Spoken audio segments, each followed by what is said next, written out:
What is going on, everybody? It's your favorite guy, Demetrius Naylor. I just wanted to hop on here real quick and say what's up to everybody out there. Hopefully, everybody can hear me. I don't think they can hear me yet.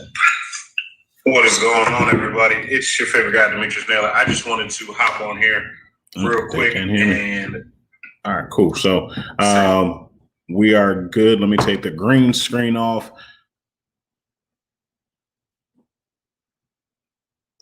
What's going on, everybody?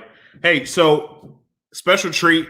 I thought about this about an hour ago. I think me and Michelle might have talked about this before, but I wanted to start doing a Sunday night showcase where we talk to different entrepreneurs.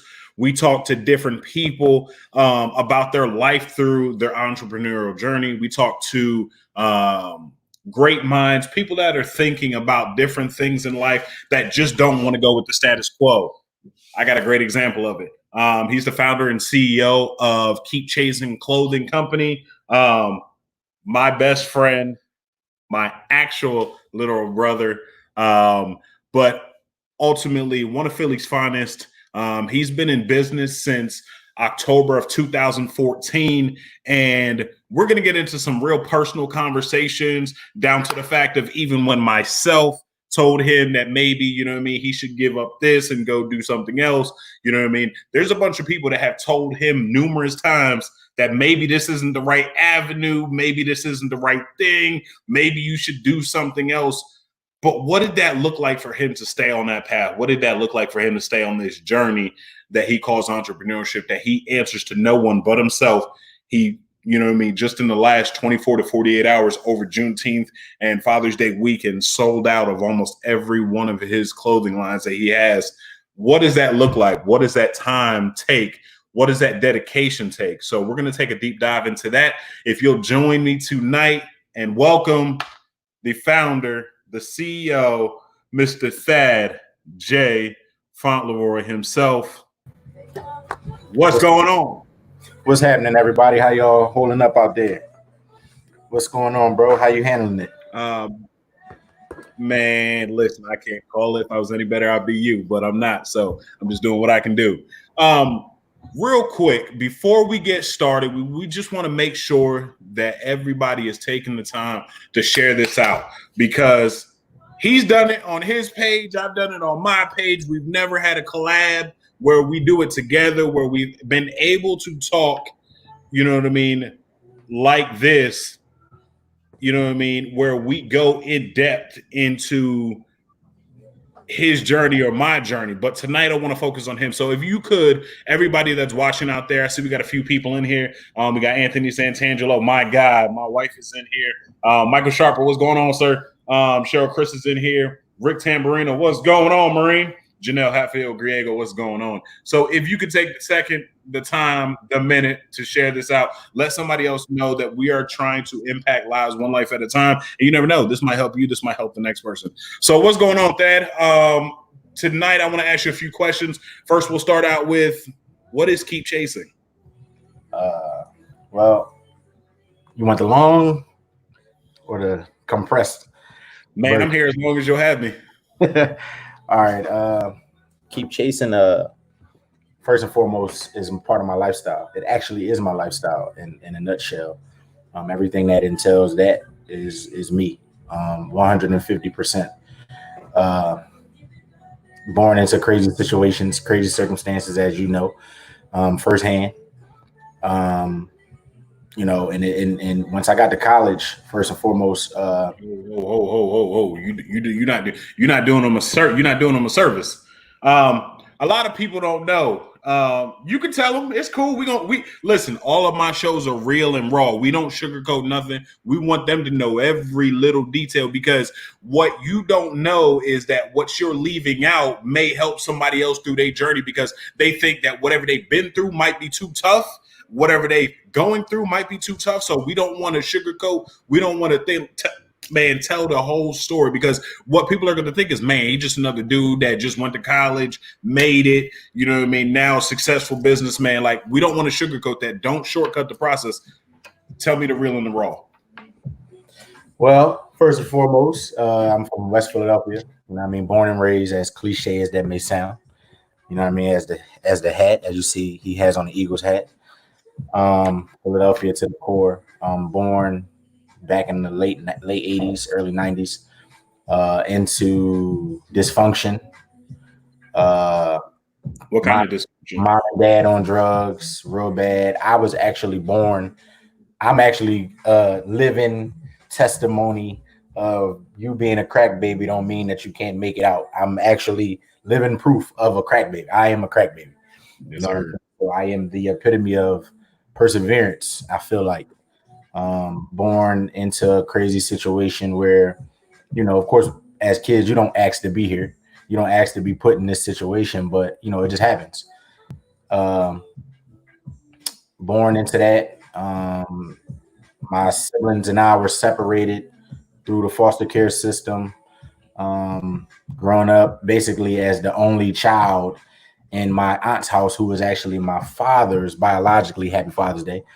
God rest his soul. Same to you. We were born into that crazy situation, and my mother and father weren't there. We were split up. I was raised by my aunt, who I call mom to this day. So anytime y'all ever see or hear me post mom and talking about my aunt by blood, I was born. I was raised in a household with no father. My aunt actually did everything. Man, I owe her my life. Let's just leave that there. Yes, sir. And I was told and taught how to survive on my own. You know what I'm saying? I was taught how to survive without needing help from something outside. You know what I mean? So that was how I actually built it up. Throughout the process of everything. I was 10 years old. I was actually 10 years old. I was 9 years old when my father came back around. My mother was in prison. I was 9 years old. My father came back around, maybe 8. Crazy October morning, which is weird because it was 16 years almost to the day that I actually released my brand. My dad died October of 1999. I released my brand October of 2015, and when I was 10, I actually found my dad dead. You know what I mean? At 10 years old. So that's another thing that was actually, against me coming up. You know what I mean? Like people that come up from single parent household, parents was on drugs, mom and dad not there, no siblings. You know what I'm saying? In the hood, the real hood, not that rap hood, not that TV hood. I'm talking about the hood. Where it really goes down. We really from the hood. You know what I'm saying? And just coming up out of that, you know what I mean? Like it make you want to do, for most people, it make you want more and make you want, so the backstory of that is, I was about 16, 17, 18, running around in the streets, doing stuff I had no business doing. Still playing basketball though. Like that was like always my center. Basketball was always the center thing. Like no matter what was going on around me, that was my escape. Log on to MySpace one day out of the blue. It was like somebody was like, "Yo," I asked my biological mom. I was like, "Yo, what's their last name?" Because I know they changed their last name to Naylor. And was like, "Yo, what's their last name?" And she was like, "Yo, it's Naylor." I'm like, "All right, cool. Let me log on MySpace. Log on it." Man, that's going back when you're talking about MySpace. Yeah, so I'm like, "Yo," and this is before the age of the crazy smartphones where you can just do and you in there. I'm on a desktop with a mouse trying to make the screen bigger, trying to see, you know what I'm saying? And I ran across one of our other brothers, Tay. I run across his page on MySpace, and he wasn't back in the day. If you remember MySpace, it showed the last time somebody was active. Yes. So he wasn't active that they ever got rid of. He wasn't active for like a year. So I'm like, this is a shot in the dark.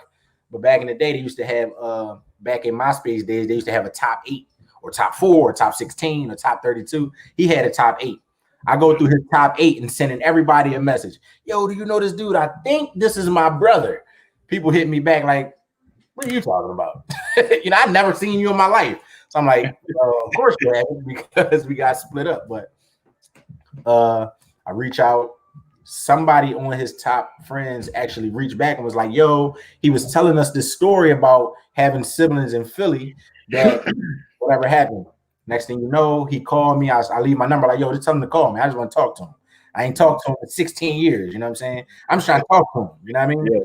So call, boom. Next thing you know, Demetrius come down, Tate come down, Lauren, he comes down. Everybody comes down, and it's like a reunion. Everything is good. You know, moving along from there. I mean, I'm one of the top basketball players coming out of high school from the city. And I didn't qualify with my SATs initially. When I only took it one time. I'm not a crazy test dude. So the 5-hour testing was like, nah, I'm not doing this no more. I didn't qualify the first time. We're going to have to go to junior college, right? Went to junior college. My biggest goal was to play Division I basketball. Did that, made it to Division I, went to Mississippi Valley State, had a daughter in 2012 at the same time that I went to Mississippi Valley. And I was going through some trials and some tribulations the entire time at Mississippi Valley. And I just had to have something that just kept me going every day. You know what I mean? My daughter wasn't around. She was in Philly. So I had to have something that kept me going. Now, you said something that I think is vital, and I don't want to pass over it. I don't want to get too far in the conversation without talking about it. You said center. Basketball was always your center. Yeah. I think a lot of people get so wrapped around the action of life, they forget what their true center is. And for you, it was always basketball. I think how important is that for a person that is going on a journey like you've been going on? How important is it for somebody to have a true center? I think is extremely vital. I think it's imperative. If you don't have something that you can revert to at any moment, if you can't go back to something that gives you commonality, whatever you're doing, you have to have an escape. Unfortunately, some people's escape is alcohol. You have some people who escape is weed or drugs or whatever. Everyone has that thing that they can go back to no matter what it is. Mine is working out and playing basketball. I don't care what I'm going through. No matter what it is, doesn't matter. You know what I'm saying? And that's just what I do. Like, I'm a ball player. People know me as a ball player. That's like a part of my DNA. That allowed me to grow into what y'all see today. Because if I didn't have that, there's no telling where or what it could have turned into. You know what I'm saying? Because I knew coming up, well, you know, some people don't have a reason to get good grades. They don't have an incentive. What is your incentive to getting good grades?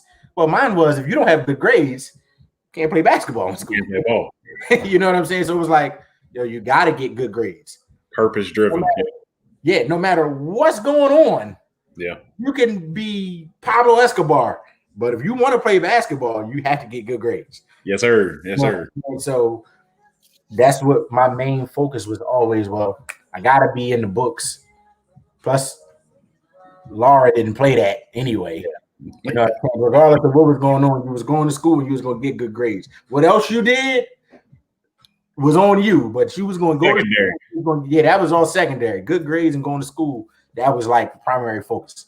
So now, fast forward back to where we were. You're in junior college, and you're getting ready to go to MVSU, and go. My daughter was just born.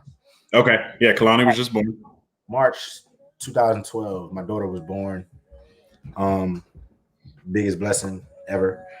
My daughter, and you know, it was a thing where I had signed a scholarship to go to Coppin State, and something happened where they went with a 4-year guy over a 2-year guy. It's like a crazy game when you're playing coming from junior college. That can happen at any moment. And what happened was they end up going with a 4-year kid over a 2-year kid. I ended up making top 100 in junior college. It's like a big tournament. It's like a big showcase that you go to, and they have the top 100 players there. Well, granted, your name gets put on an availables list. You end up playing, and your name get put on an availables list. Mine got put on there, and schools started calling. Because obviously, if your name is on this list from this particular group of people, then that means you're somebody, basically. So NVSU, we end up talking, and it was like, yo, I'm not visiting, nothing. I want to play Division I. I'm on the way. See y'all in August. It was just that simple. I didn't have to see it. So you didn't. So a lot of people don't understand that. So you didn't just say, like, you know what, I'm going to see what happens. I'm going to wait. You packed up your bags and you said, I'm headed straight to Mississippi. Got on the plane, got on the bus. I know me. No matter where I'm at in the world, I'm going to be focused regardless. So one of my biggest and thing that I harp on that I'm extremely proud of myself is my focus. Nothing breaks it. Nothing breaks it. Tunnel vision. I tell my son now when he's working out, he's 6. You know what I'm saying? Anybody want to check out my page? I keep our lives on there, our workouts and everything. My focus is impeccable. And I'm trying to get him to understand as he's running straight. Yeah. Don't turn your head and look. The ground isn't going nowhere. You don't have to look down. That's going to be the ground regardless. It can go up and down. The terrain can change, but it's still going to be the ground regardless. Now, so, what's the website they can catch you at real quick? KeepChasingClothing.com. KeepChasingClothing.com. Y'all can check it out. So fast forwarding, I get to Mississippi Valley. Things don't pan out the way that I expect them to, which is another issue that I always have. I place expectations on things instead of just allowing it to just happen. You know what I'm saying? So when the expectations aren't met, what it does is it puts me down. I had to figure out something to keep me going. Every day I would go to the gym like, man, regardless of what they're saying, regardless of what these coaches saying, regardless of what's going on over here, just keep chasing it. Keep chasing it. So again, and I hate to keep pausing you, but you said it keeps me going and it holds you accountable. A good friend of mine, Melissa Burrow, she always talks about the power of accountability. Now, accountability, is intrinsic. It's you versus you at all times. 100%. And that is one of the premises of Keep Chasing. You know what I mean? You're chasing the better you tomorrow. Like, it's not about anybody else. It's not you versus them. It's you versus you. Isn't that what you always do? It was never when I was going through my go-through, it was never to prove anybody else wrong.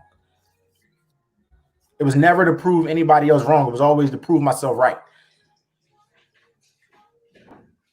The biggest thing was me proving myself right, that I belonged, regardless. I played against the top players in the country coming out of high school. I played against the best players in the city. I played against some of the best players in the world. But I was going to say, don't shortcut yourself because you're a world traveler. In the world, I played against some of the best players in the world. NBA guys, NBA superstars. Don't let me belittle myself and say just NBA guys. NBA superstars. I'm in tournaments with Kevin Durant, John Wall, and Kemba Walkers and the Kyrie Irvings. Like, I can walk up to these guys, James Harden, and get these guys handshakes, and they're like, "Boo, what's up?" This isn't like a, you know what I'm saying, Lou Williams. These are my guys. And of course, the guys from the city, Malik Wayans, Deion Waiters, Markieff and Marcus Morris, they're my guys. Like, phone call guys. You know what I'm saying? Deontay Christmas, Nafis Ricks, he's probably on here at some point watching. But I played against some of the better guys, the upper echelon.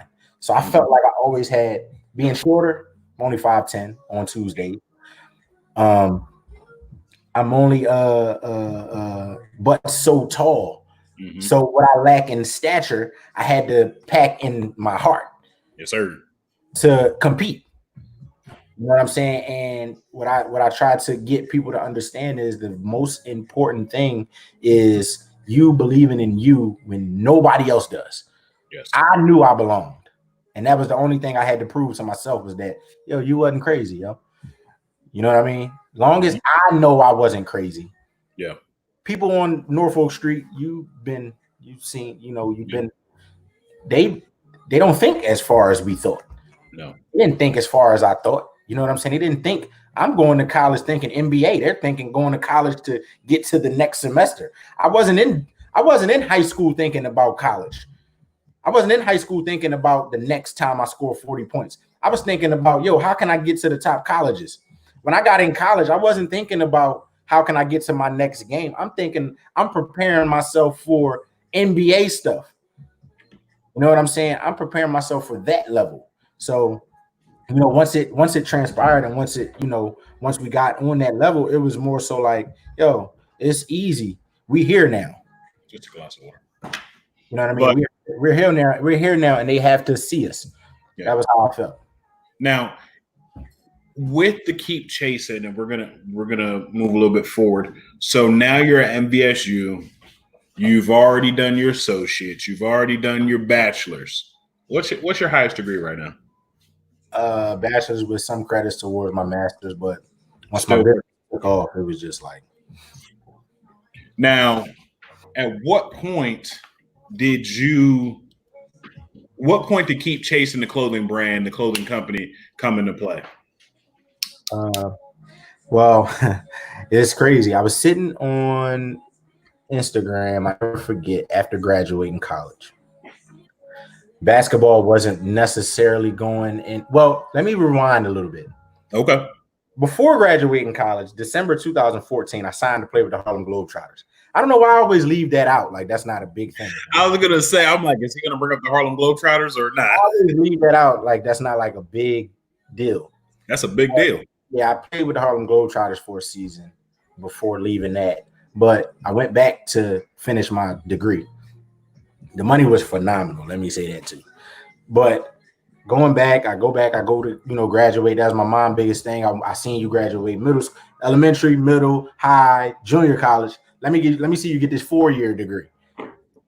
Got the 4-year degree. I go back now after graduation. Now I'm sitting in Itta Bena, Mississippi, 1,500 miles away from home. Like, what's next? You know what I mean? I didn't know what was next. Yeah. You know what I mean? So still keep chasing. It's always embedded in my mind. Next thing you know, after the summer goes, I'm like, I just keep preaching this thing, but I'm going to the gym. That's when me and you had a conversation. And you like, bro, maybe you need to think about. Yes, sir. So for a lot of people don't know, and I'll be 100% transparent. I've supported my brother in everything, financially, mentally, emotionally. You know what I mean? If I need to go there physically, whatever, I've supported him. I told him as long as he was in school, he could call me anytime for anything. And you know what I mean? Sometimes it got a little heavy on me. I'd be like, come on.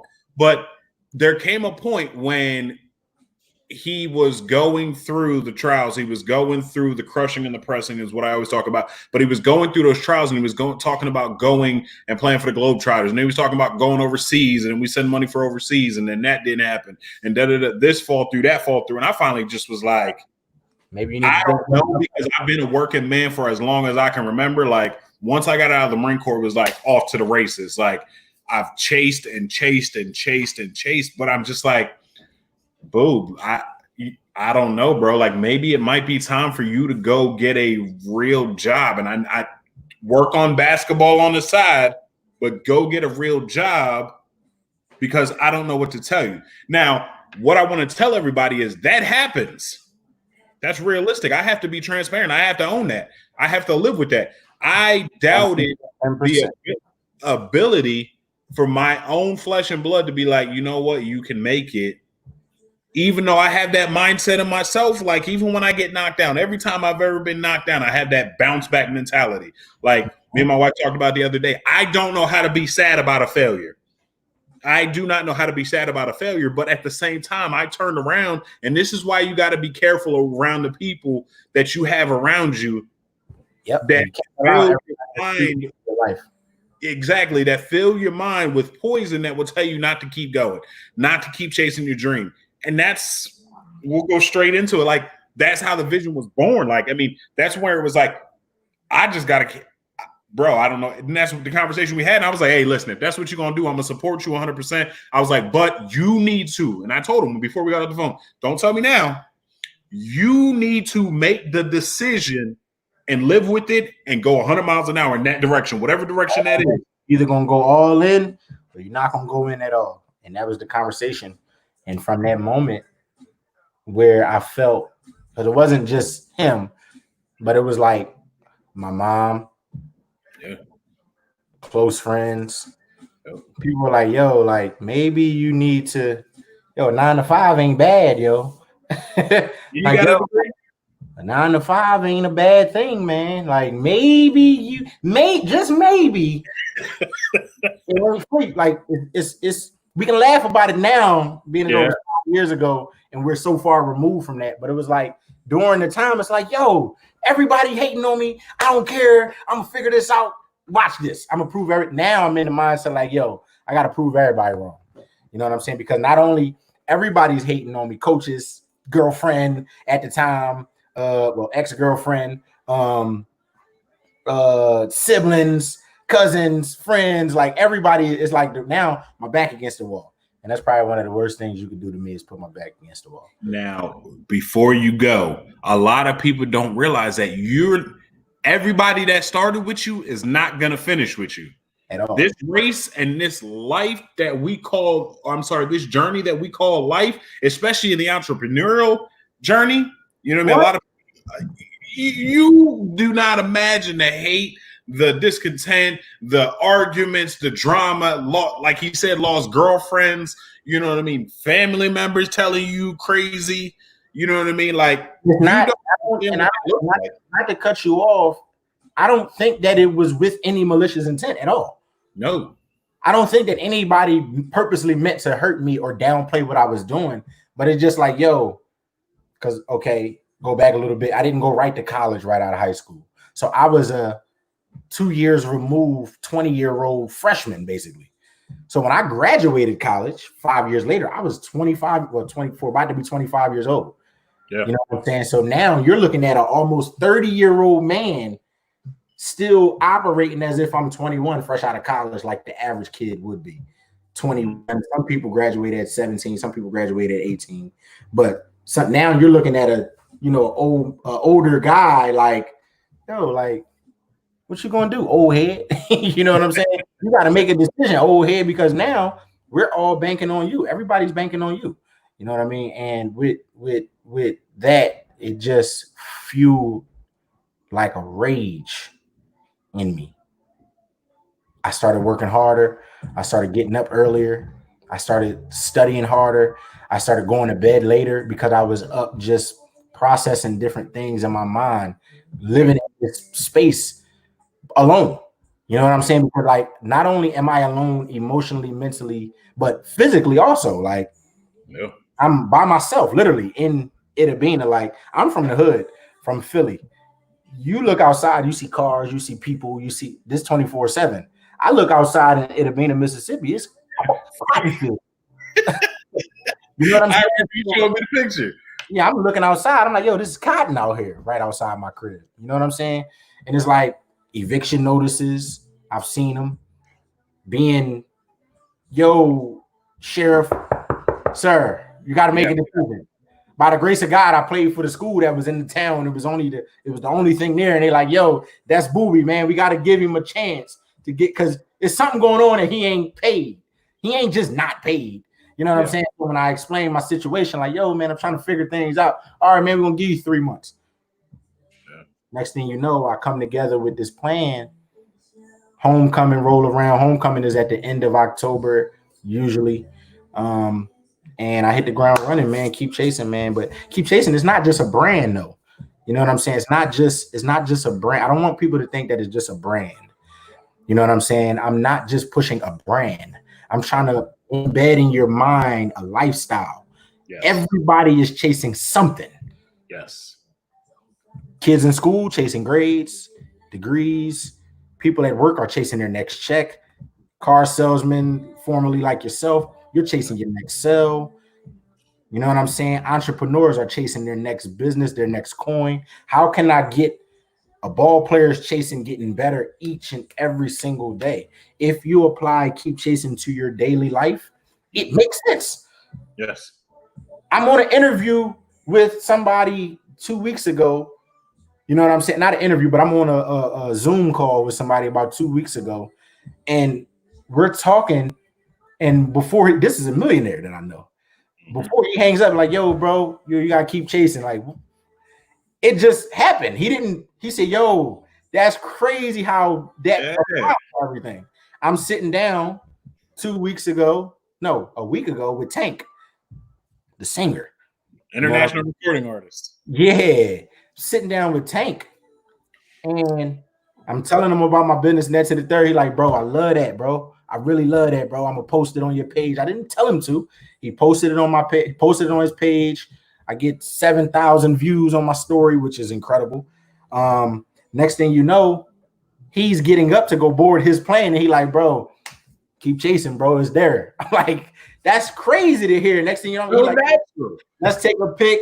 You know what I'm saying? I airdrop it to him, and we just go from there. But it's like, if you do what's necessary in your life, it'll apply. You know what I'm saying? But if you're I don't want to cuss, but if you're BSing, go ahead. You know, if you're BSing or you're half-assing your process, you'll never make progress.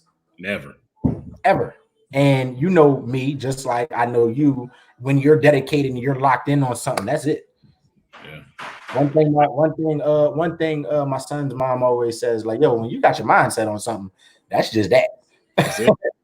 You know what I'm saying? Like, that's just nobody can take you off of that. Once you locked in on it, it's like, yo, that's just it. And if I'm lying, please somebody step up here and tell me that I'm true.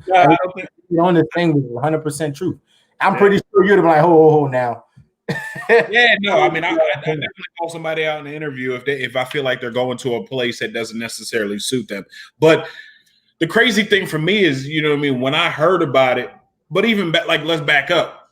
You had to cut some people off. Like, you know what I mean? You had to turn around and separate yourself from some people so that way you could turn around and get to that level. Now, I understand to keep chasing and the accolades that are coming in. What on a daily basis? Because you don't have a boss. You don't have anybody that you don't have anybody that you answer to. You answer to you and you alone and the man upstairs. That's it. What does that look like on a daily basis? Like, what is, you know what I mean? A lot of people talk about morning routines. We already know we're early risers. We work out. We do the things. You know what I mean? What does that look like what is a day in the life of, you know what I mean, the CEO and founder of Keep Chasing Clothing look like?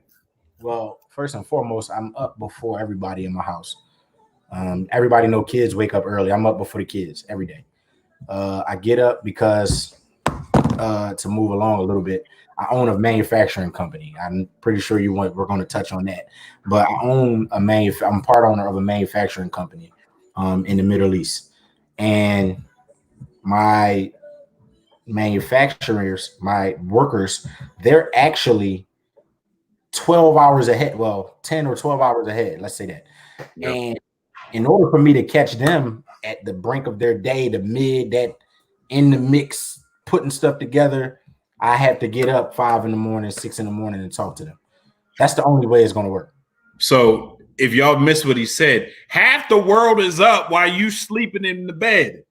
You cannot be successful sleeping in every morning. It's just not possible. One thing, Eric Thomas is probably like one of my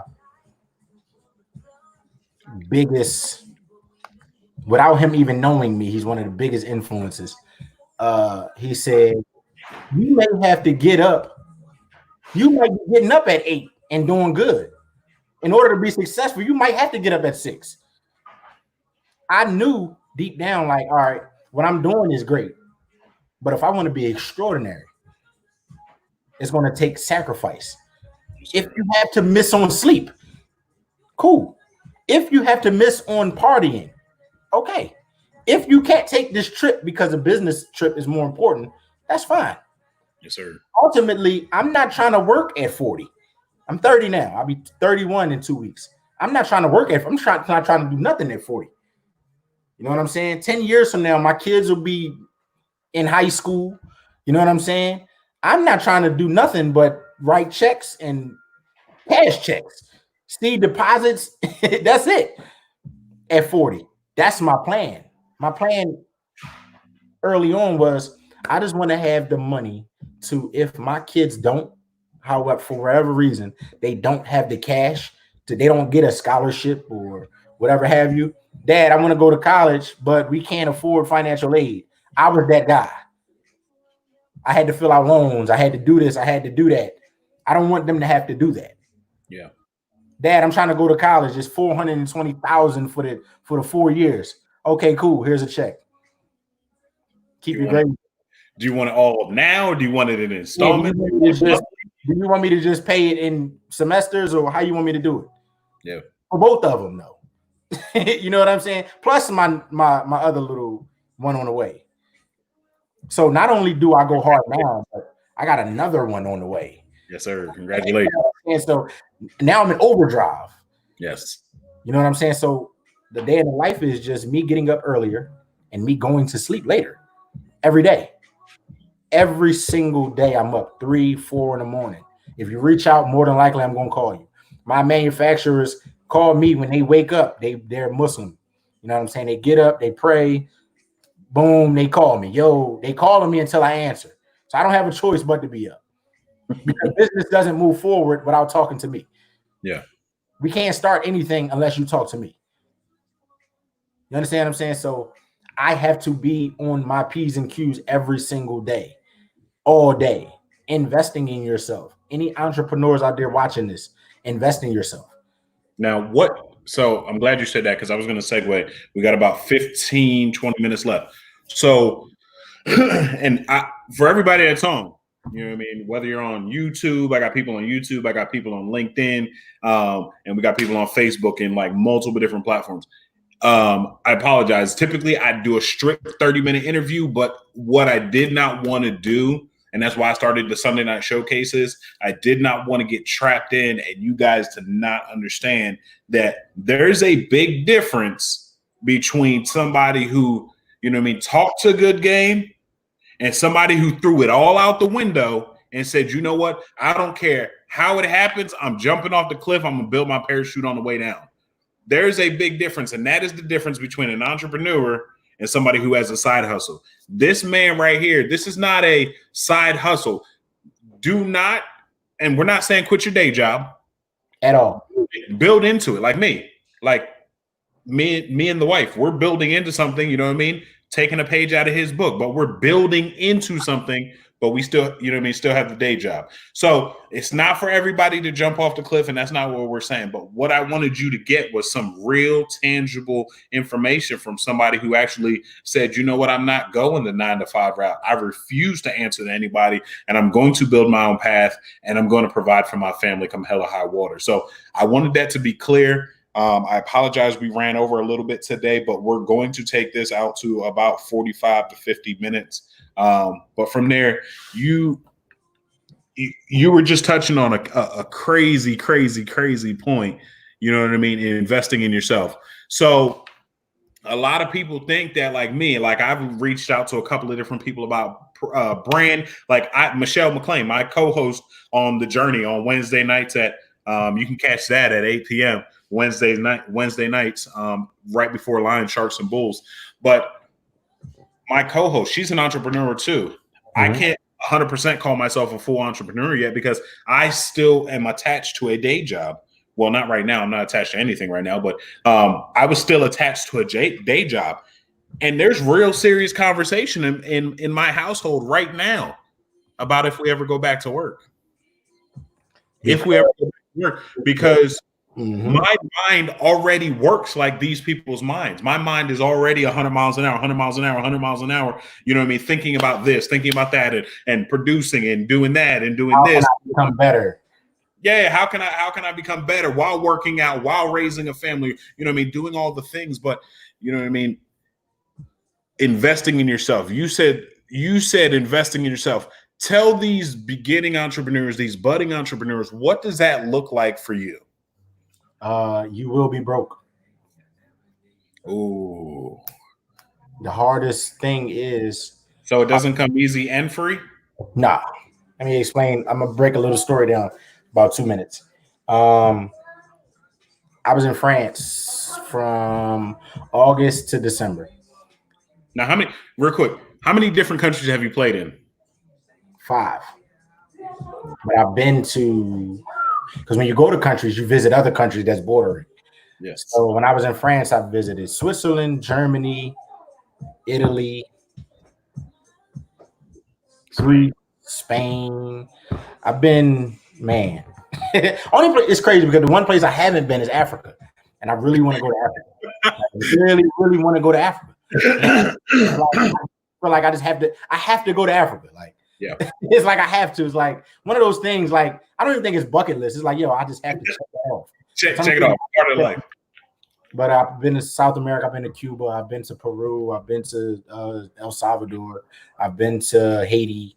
I've been to Mexico, of course. I haven't been to Hawaii, as crazy as that sounds. The United States, you're good. Like, I haven't been to Hawaii, and that's here.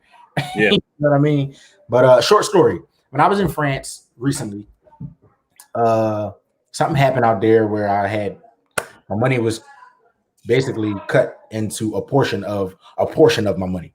Yeah. So I'm sending money back to my fiance every month when I get a couple dollars, and I'm over there basically like starving. And I move forward to about to come home. I come home broke, nothing. Got out. It took a hit, crazy hit, because over there is hard because of the time difference. I'm 7 hours away. Time wise, I'm 7 hours ahead, and it's like the time is killing me for my business, because when I'm trying to post stuff, everybody in the United States is asleep. So it's like, how can I up this? So I come home and I just come with this plan. I'm like, yo, I have to figure out a way. When I get home December 13th, I have to figure out a plan. I figured something out. I started investing. Why? Because you talk about putting your back against the wall a lot of times, and as entrepreneurs, it's just a natural course of action for you guys to put your backs against the wall. What was important that month? Because it's December. Now, what could be so important in December that you would have to get so crazy? Well, my son's birthday is December 3rd. Okay, and then what else? Then Christmas is the 25th. Yes, sir. Okay, so just to put that in perspective, because all the meanwhile, while chasing your dreams, you've got kids, you've got real world responsibilities. You're not some dude. You're not some college kid stuck in a dorm that's becoming an entrepreneur because it's cool, or you're not some dude that's living on somebody's sofa and eating their food. No, you put food on the table. You know what I mean? I'm not saying that your spouse doesn't help, but I'm saying like you're the main breadwinner doing it and getting after it day in and day out while supporting your spouse and your 3 kids. Yeah, 150% too. 150%. I'm really, really in. This is like, we really living like this. Yes, we really live this. Yeah, I'm really living what I'm talking to y'all about. Like, this is every day. You know what I'm saying? My fiance, babe, you got to go to sleep. She put it on the Facebook post about the Happy Father's Day. You know what I'm saying? Like, he been going so hard. Yo, just take a day off. And no, I don't know how to do that. Like, my son, he says that all the time. Like, my dad don't want me to take no days off. And it's like, he's 6. But he gets it at 6. You know what I'm saying? So he's like, my dad said no days off, but I'm so tired. I'm so tired. But he's like, yo, I don't know what to do. So I have to really remember, yo, he's only 6. He's only 6. Only 6. So don't kill him at 6, maybe at 8, but not at 6. You know what I'm saying? Give him a little chance to get his life, balance everything out. He still want to go to school. He got to read. But I'm like, yo, on the field, let's get around this lake. You know what I'm saying? This is like every day. You know what I'm saying? Like, he gets a break by going, Oh, we're froze. Hold on. We're freezing up, ladies and gentlemen. While we wait for him to come back, guys, we got about 10 minutes left. We're talking to Mr. Thad J. Fauntleroy in regards to his chase, his journey. And I'm trying to find out if we lost him or if he's back. I don't think he knows he's frozen. But he was just dropping some bombs on us, talking about the different things that he does to push himself and those around him. Guys, there more than likely will be a part 2. We're going to bring on some other entrepreneurs on for the Sunday night showcase, along with the journey on Wednesdays. The biggest thing you guys need to know is that if you're going to be successful, if you are going to do all the things that you want to accomplish in life, that there has got to be something in you that pushes you farther, harder, and longer than anywhere else in life and in any other area. You're not going to be successful by doing just the bare minimum. But guys, it doesn't look like he's going to be able to hop back on. We will bring him back on again. We'll probably bring him on. What does everybody think? We should bring him back on for a part 2 for the Sunday night showcase. That was Mr. Thaddeus Fauntleroy, the CEO and founder of KeepChasing Clothing. We were talking about his story, his journey, how he said after college he wasn't going back to work. He started his own clothing line. He now is part owner in a manufacturing company. And he's just breaking all the socioeconomical norms from where we're from. That is my brother. We're both from Philadelphia, and he's changing the game. I never want to keep you for a long time. I know we went a little bit longer than we normally do. It's your favorite guy, Demetrius Naylor. I love you. God loves you. Hope you guys have a blessed rest of your Sunday. We'll see you back here Wednesday afternoon for the journey.